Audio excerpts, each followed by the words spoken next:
Thanks for tuning in to episode 54 of the AFTN Soccer Podcast. Before we get underway, just want to start off with an apology. Unfortunately, one of our microphones packed in on us during the recording, which we weren't aware of at the time. As such, unfortunately, co-host Jay Duke is a little bit tinny and muffled, but we hope you find it still listenable and does not spoil your enjoyment of this episode. Thanks for listening. Greetings, my friend. We are all interested in the future, for that is where you and I are going to spend the rest of our lives. You are interested in the unknown, the mysterious, the unexplainable. That is why you are here. Colorado, Colorado, beautiful place that you are. Feel the sorrow of tomorrow before you go very far. Not everyone wants a life I chose, so I'm going back to Colorado. Yo, this is Colorado, we got the nicest girls and by far the best chronic and beer in the world. This is Colorado, we got the nicest girls and by far the best chronic and beer in the world.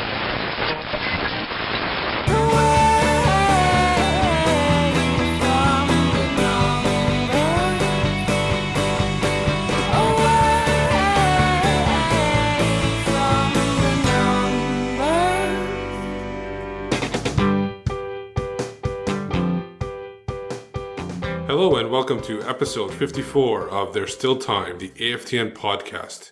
Today we'll be previewing the upcoming match between the Vancouver Whitecaps and the Colorado Rapids. Today I'm joined by our regular co-host for the preview show, Jay Duke. Hi everybody. Unfortunately, we won't be joined by Aaron Campbell. He is right now on the injured reserve list. He hurt his knee. So we send our best wishes to Aaron and a full recovery, and hopefully he'll be ready to go next week. But Jay, let's get right off the bat. Let's start off talking about your opinion of the match last week against Houston, their home return. They played Houston, a strong team from the East who was undefeated. How do you think they did?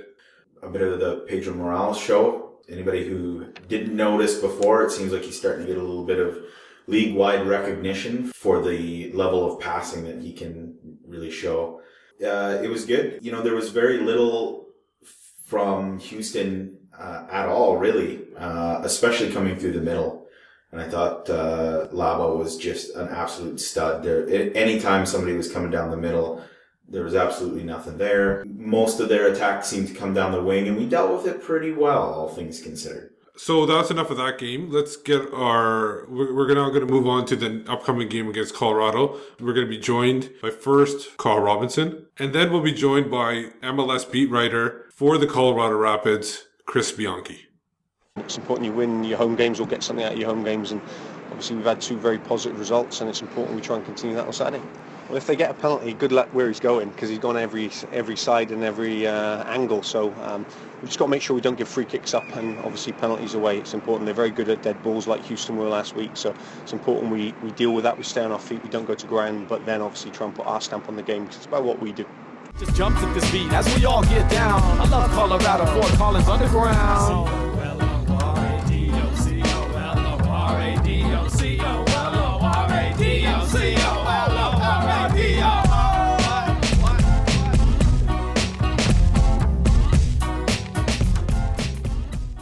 So now we're joined by MLS writer for the Colorado Rapids, Chris Bianchi. Thanks for joining us, Chris. Yeah, no problem at all. Happy to join you guys. So, Chris, talking about the Rapids, let's talk about the offseason first of all. There was that big coaching change, Oscar Pereira to Pablo Mastroeni. It was obviously something that wasn't expected going into the offseason, but it happened. Is there any concern that the Rapids are in danger of taking a step backwards after the coaching change? I think inevitably when you take a coaching change and when you have a coach like Pereira who led the Rapids to the playoffs and things seem to be clicking under him, and he kind of suddenly bolts and frankly left the Rapids in a pretty bad spot because of the timing of it. Really, he kind of changed his mind in December, and then the formal departure happened in early January. So because of that, the timing really just a couple days before the Combine really left the Rapids in a bit of a pickle. So inevitably there is obviously some fear on that standpoint, but I think the Rapids, what we've seen on the field is that the Rapids are a team that's certainly ready to compete, and you've got some pretty talented younger guys who are getting now looks for the U.S. national team, and Chris Clute and Shane O'Neill, and then you couple that with Rookie of the Year, Dylan Powers, and runner-up, Sean Brown. The young talent is unquestionably there. So despite the fact that you do have some off-the-field concerns with this team in terms of the coaching, and obviously a first-year head coach was kind of thrown into that role just now, I think the Rapids on the field are pretty clearly a team that's also primed to compete. Has Mastroeni made any adjustments to the tactics or the philosophy, or is he staying the course and that's already been established from last season? I think there's been, Oscar Pereira was pretty well known for, and what the Rapids want as an organization, this was pretty clearly communicated down to Mastroeni, is that they want to play an attacking style of soccer. Basically, the idea behind it is that here in Colorado, there's been some attendance problems, so the idea is that they play a more attractive, free-flowing style of soccer to attract more fans. So it's kind of, the style technically is kind of dictated down, but the Rapids have been playing kind of a 4-2-3-1, which you did see from Pareja a fair bit as well, but Pareja at heart is a 4-3-3 kind of guy. So I would say there's probably maybe a nudge more defensive from what we've seen the first few games of the Rapids, but Mastroeni's also made it pretty clear that he wants that attacking, free-flowing style soccer as well. So maybe a nudge more defensive, what we've seen from Mastroeni so far. The Caps and the Rapids have a similarity in their philosophy of investing in the youth. They're both heavily invested in their, a lot of young players, a lot of homegrown players for both teams. Is this more of a financial thing for them, that they see that they have to, this is the way they can compete in MLS, or is it a philosophy they really believe in? I think it's twofold. I mean, it's impossible to ignore the financial benefits of signing homegrown guys and letting them grow within your own system.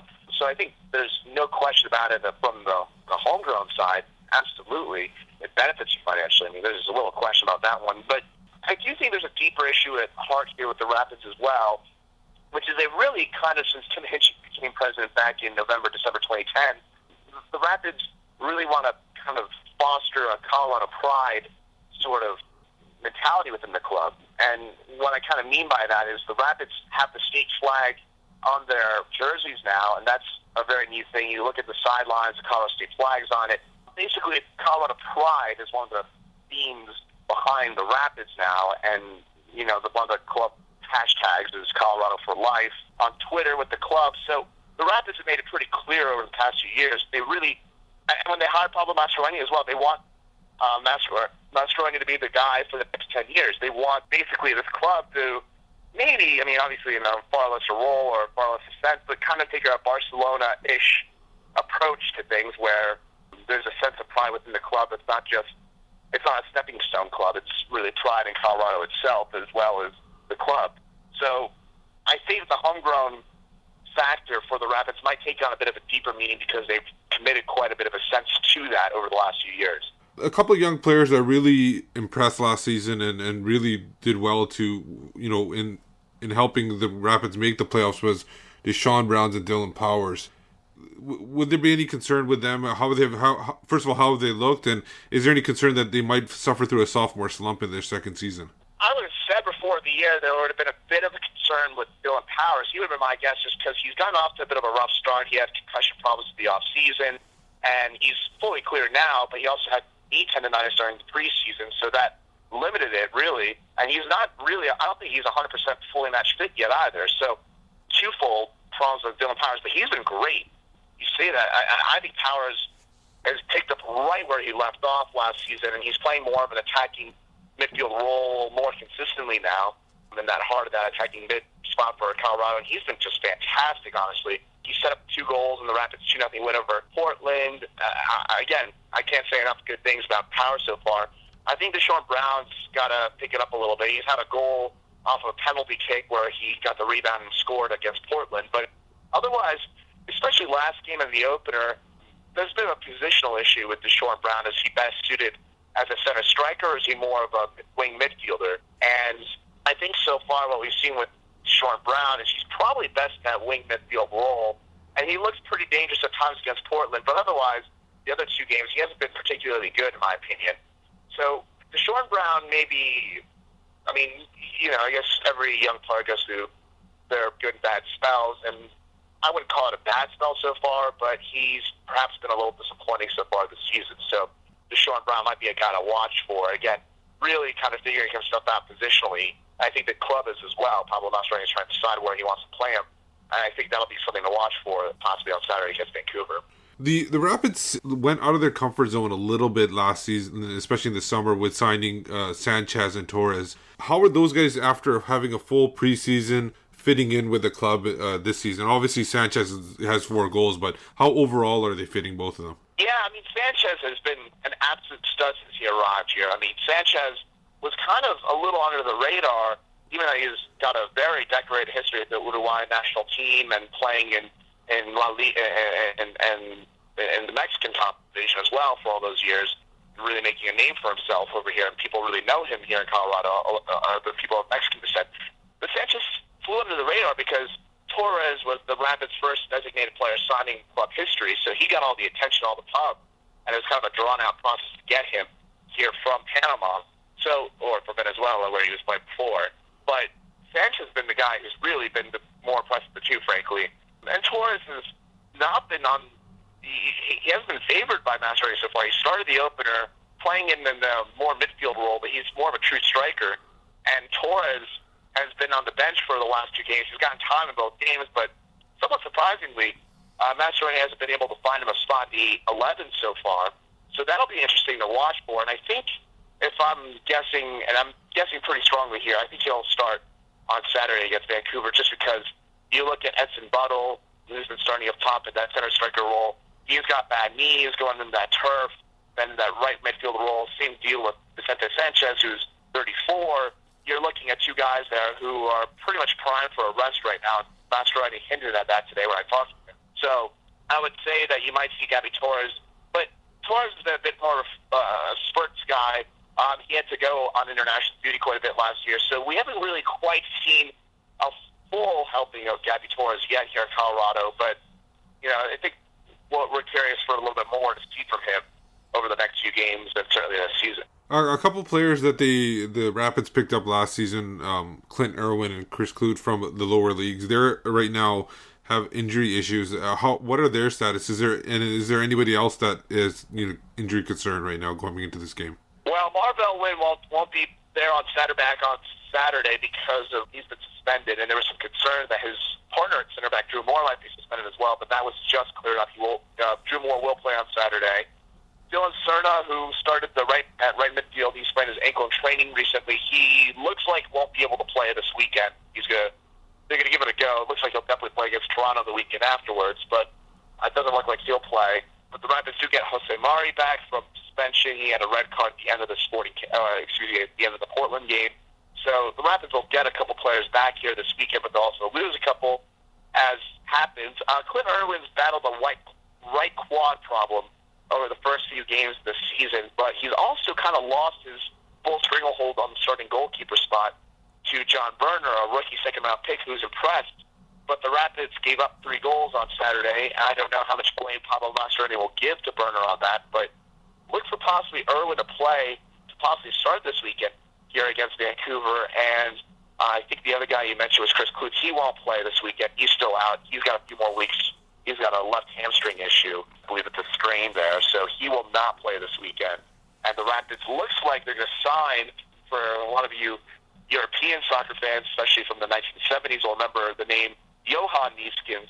His son obviously played a legend from those total football teams of the Netherlands back in the mid-70s. His son, John Neeskens, who came through the Barcelona youth setup, he will probably be signed. He'll be the starter, it looks like, at left back, because Mark Birch, Chris Clute's deputy, is out with what looks like an ankle injury. It looks like he'll be out. It's not for sure yet, but he's day-to-day right now, but it doesn't look like he'll play. So it looks like Neeskens will be the guy who plays for the Rapids this weekend. So some new faces for sure for Vancouver fans to look for on Saturday. You were speaking of Marvell Wynn. How big of a factor is his loss in the midfield, especially dealing with the pace of guys like Maddox, Mane, and other guys like that? Yeah, having to deal with pace. I mean, the reason the Rapids moved him back, he played right back last year, they moved him back to center, was because of his, Drew Moore is good in the air, but he's not the quickest guy, so they wanted to have Marvell Wynn back there with him to kind of offset that a little bit. And it's worked pretty well so far until the second half of the Kansas City game. The Rapids had to let up one goal in the first 2.5+ games, and then things kind of fell apart in the second half on Saturday. But Mastroeni has been pretty vocal about how happy he's with the defense so far, even with a lot of positional switches. And so they'll miss Wynn back there. I think he's done a pretty decent job. Again, it's hard to find fault when the Rapids defense has only conceded once, or they had only conceded once in the first 2.5 games. Wynn got a red card at the end of the game, and then Kansas City scored shortly after that. So, again, I'd say it's a pretty significant loss, especially when there's not a whole lot of cover there, because on defense, we already talked about left back, Mark Birch out, as well as Chris Clute. So you're going to probably have to sign a trialist there at left back. Drew Moore will play at center back, and then Shane O'Neill at right back, but Shane O'Neill's not exactly a natural right back, and he's been a little shaky at times there at right back. So you might be able to find a few holes there in that defense if you're Vancouver on Saturday, because the Rapids are a little banged up, especially for this early in the season, there in the defense. Other than trying to earn a penalty, what other factors do you are keys for the Rapids in order to pick up a positive result against the Whitecaps this Saturday? Yeah, I mean, they looked pretty good. I think one of the keys is that the Rapids looked pretty good in the opener against New York Red Bulls. They looked pretty good on the road, and the road's been an issue for the Rapids team as long as it's been history, frankly. I mean, MLS is always difficult on the road, but the Rapids have been particularly bad just because their home field advantage is such a big advantage with the altitude in addition to, well, obviously being at home. The road has also been very difficult for the Rapids over the years, but I think that Colorado's kind of figured it out a little bit on the road. Last season, they were close to 500 away from Colorado, and they got a pretty positive result in the opener. So I think their key is taking it to Vancouver out of the gates and not sitting back, and that's something that Pablo Mastroeni has kind of emphasized as well this week, is taking it to Vancouver rather than sitting back. But the other one will be, as you mentioned, they got to score from somewhere besides the penalty spot. They've scored 5 goals this season, all from the spot, and that's an issue. You got to score normal goals at some point, and it's a bit of a fluke. I mean, there's no question about it. It's a bit of a fluke stat. And obviously, in order to do those penalty kicks, you have to do something right to set it up. But I think that Gabby Torres could provide that different offensive spark. I mean, possibly it is not. Again, this is speculatively, but I think that he'll probably start at center forward this weekend, which would be a bit more of a different look, something that you haven't seen. And I think that you factor that in with what the Rapids have done offensively, and they really, I mean, they only scored 2 goals on Saturday. They really missed a whole lot of opportunities this past weekend. I mean, they got away with, scoring Kansas City really got away with quite the result there, considering the fact that they got pretty thoroughly outplayed, especially in that first half. It was really all Rapids. Nick LeBlanc missed an absolute sitter, a couple of open headers that were missed as well. I think the Rapids played quite well this weekend, and despite the fact they haven't scored a goal from the field of play, really, aside from the penalty spot, they certainly deserve more than a few. So before we let you go, Chris, what is your idea of what's going to happen between the Whitecaps and the Rapids on Saturday? What is your prediction for the match? Well, the Rapids have had their fair share of trouble in Vancouver over the years, so I would look for a Vancouver win here, something along the lines of a 2-1 kind of victory, but I think you'll be able to figure out pretty quickly what kind of game this could be. Like, the Rapids come out firing a little bit, they can get an early goal. I would change my prediction pretty quickly on that. But the back line is banged up right now for Colorado. They're banged up, and they're going to be missing, obviously, Marvell went to suspension as well. It's a little bit in flux. So who knows? He'll be starting alongside Drew Moore there at center back. Could be Jared Watts, the rookie who impressed center mid last game. But I would say a 2-1 Vancouver win would be the result I would lean to right now. But I wouldn't be surprised if Colorado walked away at the point. I would be surprised if they walked away with all 3. So, Chris, before we let you go, where can we find you online on Twitter? Yeah, MLSsoccer.com. I'm Colorado Rapids beat writer for them. You can also find me on Twitter at Rapids_news, and I'll be tweeting out all sorts of anecdotes and injury updates as the week goes on as well. Perfect. Thanks a lot, Chris, for joining us. Yeah, no problem. Bye, Steve. Thanks a bunch.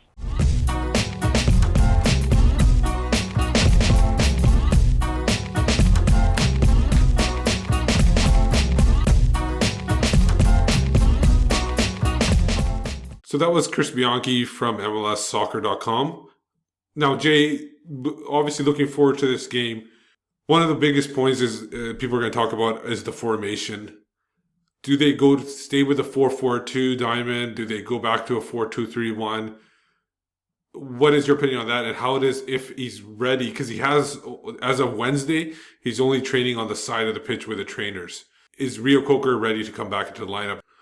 Yeah, it's a good question, because it sounded like, just from hearing Robinson both before the game and after the game, I heard him on Team 1040 talking about it and stuff, and it sounded like the 4-4-2 diamond was something that he doesn't prefer, that he'd rather go with the 4-2-3-1, but he realized how it worked and he thought it would work well, and it did. So he may be tempted to go back to his old 4-2-3-1. That being said, I mean, after how good it looked and how the players fit that formation a little better. In addition to the fact that Rio Coker is still questionable at this time, we don't know if he does come back, if he'll be fit. And second of all, I liked Lava by himself in front of that back four. He just had the freedom to go right to left, and he was always everywhere. It's like, you don't need somebody else there. He just gets in the way. So, I think we might see him stick with that 4-4-2 diamond. I agree. I kind of agree with that. But the only issue I have is they were playing a Houston team that wasn't expecting it. Colorado might be expecting it. The thing is with Colorado too is they haven't really got a set formation right now. They sometimes go to a 4-2-3-1. Sometimes they play a 4-3-3, which they played last year. And talking to Chris in the earlier segment, he was talking about resting quite a few players. So if they rest quite a few players, they might switch a formation. So you have to be prepared for both. And that's where I think as long as they keep either Rio Coker or Kofi in the lineup, they'll be able to switch back and forth from a 4-4-2 diamond to a 4-2-3-1, depending on how Colorado comes out. Because you got kind of, I know you want to get the best 11 players, but you also kind of want to match what the other team has and be able to be more tactical and be efficient in counteracting what they do. Now, they have a team now because of the suspension to Marvell Wynn, which I think is a huge loss, because that guy's got the speed to burn, especially at the center back position. They're also now missing their first and second left back choices. They've signed a new guy, a trialist, but they're depleted right now at such an early part of the season. This is a chance for the Whitecaps to really take advantage with the speed of Maddox and Mane, if he starts or if he comes off the bench, and some other guys. They could really pound the Colorado in this game because of that. Yeah, absolutely. I mean, that's what you hope to see, is that, and we mentioned it as one of the keys to get out early against Houston and pressure them. And that was another thing that I think we're going to have to see. And you have to think, if with how Maddox has been playing, this lines up for a perfect game for him. At first you wondered, because Marvell Wynn is such a speedy center back. He's one of the fastest guys in the league, and maybe it doesn't suit up well for Maddox, but you have to think with all those injuries and suspensions back there that both Miller, Maddox, whoever ends up playing up front, they're going to be licking their chops. Yeah, definitely. And the one thing is they got to defensively for sure. And we talked about this off air. They got to avoid giving a penalty to Colorado, because it seems like that's the only way the Colorado could score at this point. But you think that can't continue, right? Like no, they have 5 PKs. They're on. So what are they on pace for like 25 penalty kicks this year? Yeah, so like it's not possible. It's amazing right now, because they got 1 against New York. They got 2 against Portland, but one of the goals was scored off a rebound. Deshaun Brown capitalized on a miss. And then they got 2 more against Kansas City. So it was unbelievable. Sanchez, I think, might be even leading the league in scoring right now, because he's taken all 5 penalties, but he converted 4 of them. So it's unbelievable right now. So that defensively, maybe that's all they need to do at this point. And I think one of the guys that really gave him problems last year, Deshaun Brown, it's a better matchup with Steven Betishore going up against him, especially if he plays wide, because I think Betishore is a little bit more physical than YP Lee was. Certainly. Yeah, and it's something that we saw before too, is that whole sophomore slump thing happens, is that the first year you're in a league, you got guys who are kind of a surprise, and I mean, both Deshaun Brown and Dylan Powers were just electric last year, but this year we got a lot of tape on them now, and we can kind of hopefully the coaches and the defense kind of know what to expect with them, so hopefully they can keep those 2 guys a little more contained. I think one of the keys, and correct me if I'm wrong, but they're a very young team. I think the Whitecaps really have to get on the ball right off the bat and pressure them hard. A young team away from home in that kind of environment, like, sure, it's not a, the big stadium, like where you have 30, 40,000 people, but the 20,000 people that are there are pretty loud in BC Place. I think it's very intimidating for teams, for some players that are playing their first game. Yeah, and on a surface that they're not used to either. So if they can get out early and really hammer it at Colorado, you could see, and it's, you can see a lopsided victory. That's where all this is headed, but sometimes it doesn't always work out that way. No, it never does. The Whitecaps are going to be their own worst enemy, just like we saw last year with Chivas, when it was a game that we were supposed to just dominate them and we came out flat. That's what you want to see. This is a game that the Whitecaps should handily win this game. Another one was Real Salt Lake B team. Yeah, that was another one that was the difficult one to watch. Yeah. I think one of the other things they're going to have to look at too is the goalkeeping position for Colorado. You have either a Clint Irwin who was fantastic for him last year, but he's coming off an injury. He hasn't played any of the first 3 games. Or you have Berner, who's a rookie. Basically, I think he was a second-round pick this year. He's played all right, and last week was the first time he gave up multiple goals. But I think it's going to be interesting to see how they attack this goalkeeper, because either one's going to be rusty, one's inexperienced. So it'll be interesting to see that as well play out. Yeah, we saw, it was one of the things I was hoping to see against New England, was that Shuttleworth had a pretty rough start to the year. So I was hoping that they would, take shots from everywhere. Maybe he'll spill the ball, or he'll, have a real gaff, or even, just tip something out for a corner. But I think it's something that we saw a little bit more of. Guys like Tybert and guys like Morales willing to have a go even from distance. Just try and put it on frame and hope for good things to happen. So I think we'll see that this game. So those are our thoughts. Now it's time for your favorite part of this show. I think a lot of people's favorite part of the show, and not because of the Scottish guy that's on it. It's actually the dog. It's time for Trio Time, with a special appearance by Predictapooch. Trio. Too loud. Trio. I said that was too loud. I want a trio and I want one now. Colorado come a-calling to BC Place on Saturday afternoon in a key Western Conference matchup. Now for me, there's 3 keys that the Whitecaps need to watch out for and aspire to. First key, already mentioned in the podcast, Kyle Robinson talked about it at the start of the show as well, the Whitecaps cannot afford to give away a penalty. I don't know what it is with Colorado this season. I've never seen a team so blessed with getting penalty after penalty. 5 penalties in 3 games. That kind of has to be something of a record there, definitely. They've scored 4, 5th goal coming from a rebound from one that was saved. The key for the Whitecaps is every defender and every player, whether it's a midfielder or striker that's tracking back into the box, cannot jump in on any tackles and risk giving away a penalty. Especially on Deshaun Brown, who goes down easier than a Cowden girl. It's just going to take the slightest challenge on him. He's going to go down, and chances are that the Whitecaps could give away a penalty. I have a fear that the likes of Demerit is going to get slow, get a little bit caught out by someone with the pace of Brown and just mistime a tackle. Let's hope not, but the Whitecaps really have to be on the top of their game in this. At the other end of the field, and I kind of seem to find myself saying this every week, the Whitecaps need their fullbacks to attack.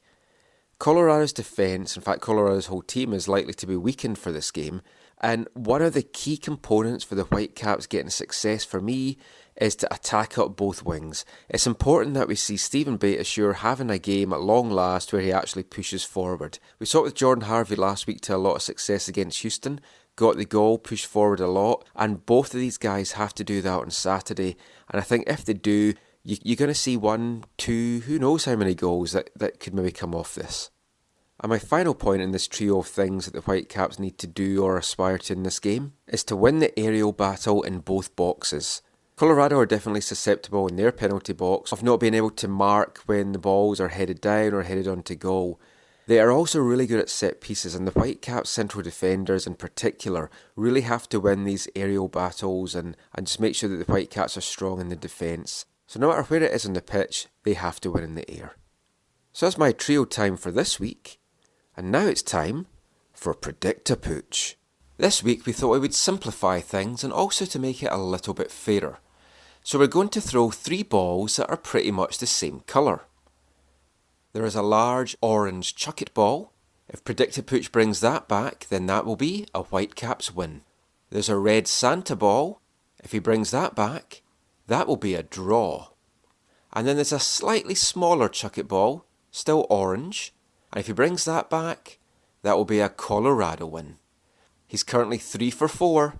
So let's see what Predictapooch is going to say for this week. Predictapooch!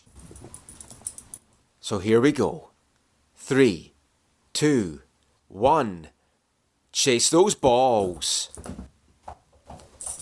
He's running into the kitchen. What is he going for? He's going for one of the chuck-it balls. He's bringing it back. Is it the big one? Is it the small one? Here he comes. Oh, and he has gone for the small chuck-it ball. He is going for a Colorado win.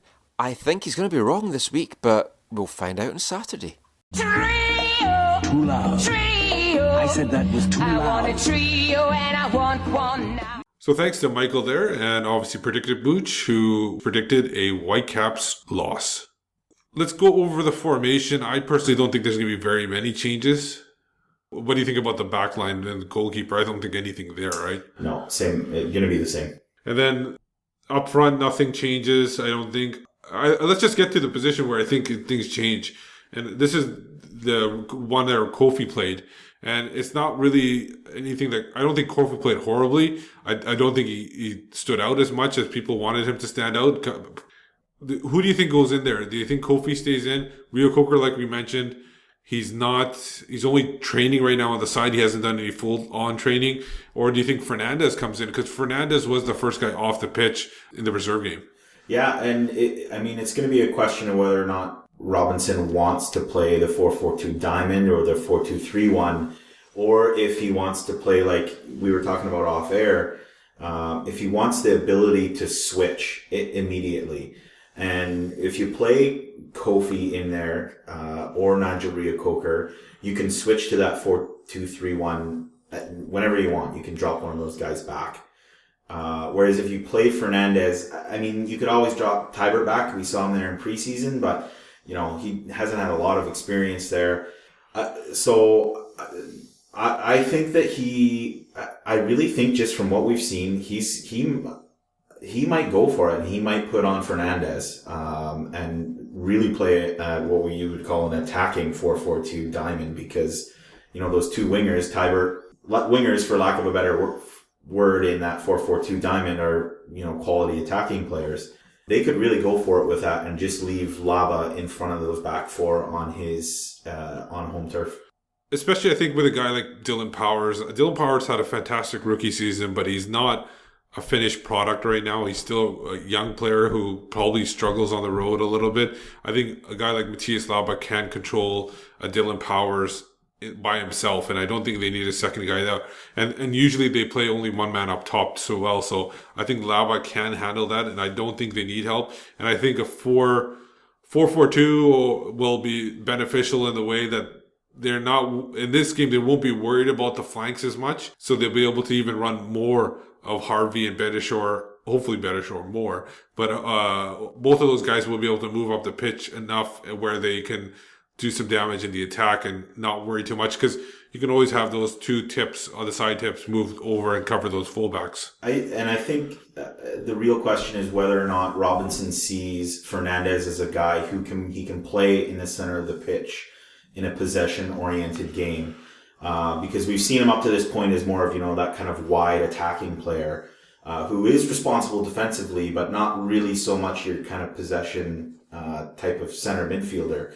So and I haven't seen enough at training or anything to know if that's the type of guy he's going to be. So I'd like to see him go in there, and I'd like to see him play in the center of the park. Okay, so those are what we thought of the lineup. We know what Predictapooch thought. We know what Michael thinks. Who do you think wins this game, and what give us a score if you want to? Yeah, I gotta go with another Whitecaps victory. Banged up defense, home pitch. They've looked good. A lot of players in form right now. I'm gonna say a pretty strong Whitecaps win. Let's say 2-0. Let's say 2-0. A strong 2-0, though. I think this Colorado team is going to come in and really give the Whitecaps something to handle. I think they were, and a lot of players are still here from last year. I think they were pretty embarrassed when they were lost. I think it was 3-0 last year in the finale. I think it's going to be a little bit closer. But I do think it's Whitecaps win. I predict 1-0. So before we get out of here, Jay, where can we find you online? I'm at JAY_Duke on Twitter and occasionally writing on AFTN and Canadian Soccer News. And my name is Steve Pander, and you can find me on Twitter at WhitecapsBeat. And you can find all our writings at aftn.ca and on canadiansoccernews.com. So that was this week's preview show. We'd like to thank our guests, Chris Bianchi from MLSsoccer.com, Carl Robinson, Michael McCall, and Predictapooch. The game is coming up this Saturday, 3:30 at BC Place. Once again, thanks for listening. Hope you enjoyed the show, and see you at the pitch. When you're listening on some far-flung corner of the globe to the World Service of a Saturday afternoon, crackly reception, interference, cosy, marvellous. Somehow comforting, isn't it? You know, legendary names, fathers and sons on the terraces, cheesy peas at half-time, pint for dad, mum's at home making the tea. Oh, everything's all right with the world, isn't it? Saturday afternoon is football.